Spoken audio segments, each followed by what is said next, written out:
Dark stairs?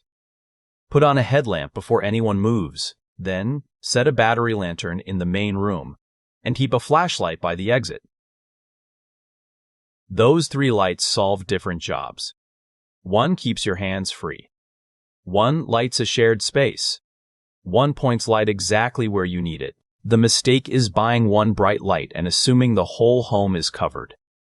Build a simple plan for movement, shared rooms, and quick checks without using candles as your main light. For this indoor plan, lantern means a battery-powered LED lantern, not a fuel-burning camping lantern. U.S. fire safety guidance recommends flashlights instead of candles during a power outage.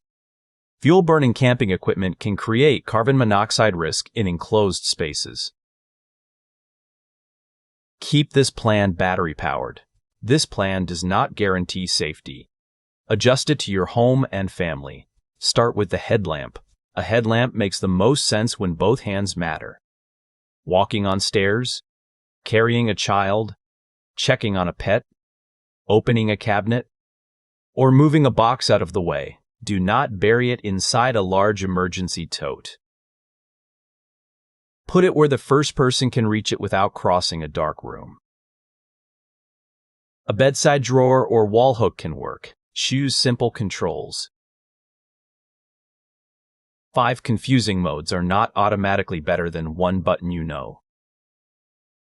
Check the fit before the outage.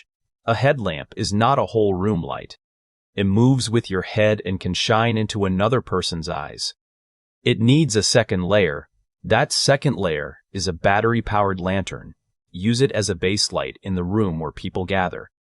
Put it on a stable surface where it will not become a trip hazard or get knocked to the floor. Keep the path around it clear. The goal is enough even light to see people, furniture, and the path, not maximum brightness. If your home has more than 1 occupied floor, 1 lantern may not cover the real movement path. Walk the route now. Bedroom to stairs, stairs to bathroom, bathroom to the main room. Any dark break in that route needs a plan. A lantern is useful for a shared area, but awkward for checking a door, shelf, or window. That is the 3rd job. Keep a flashlight near an exit or another fixed location everyone knows. A flashlight gives you a directional beam for a door, a window, a specific shelf, or a quick outside check from inside. It is also easier to hand to another person than a headlamp you are already wearing. Ready.gov Preparedness Guidance recommends a flashlight with extra batteries for each household member. Treat that as redundancy, not a reason to buy the highest lumen model. Do not make a phone flashlight your entire plan. The phone may also be your map, alert, contact list, and communication device. Now assign each light a home. First, place a headlamp at the point where someone wakes up or first notices the outage. The action is simple. Put it on before moving through dark stairs or clutter. Second, place the lantern where the household will gather. It should be reachable by the safest, shortest path. Third, place a flashlight by the main exit or another clearly agreed location. Everyone in the home should know that location before the lights go out. Then add backup power. Match spare batteries or charging cables to the lights you own. If all 3 depend on the same empty charger, they are not independent. Test the plan in daylight. Point to each storage location. Turn on each light and walk the route. If someone must cross the dark area to reach a light, move it.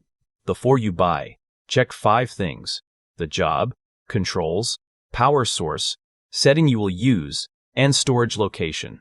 Can the intended user operate it? Do you keep the correct batteries or cable?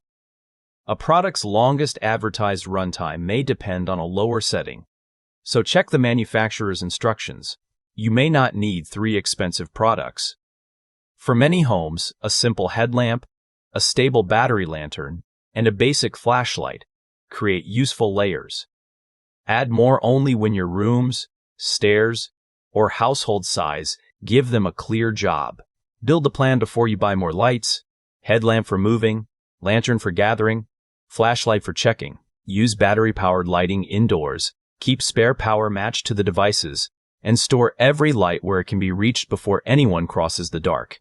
Use the blackout lighting checklist in the description to assign each light a job and a location.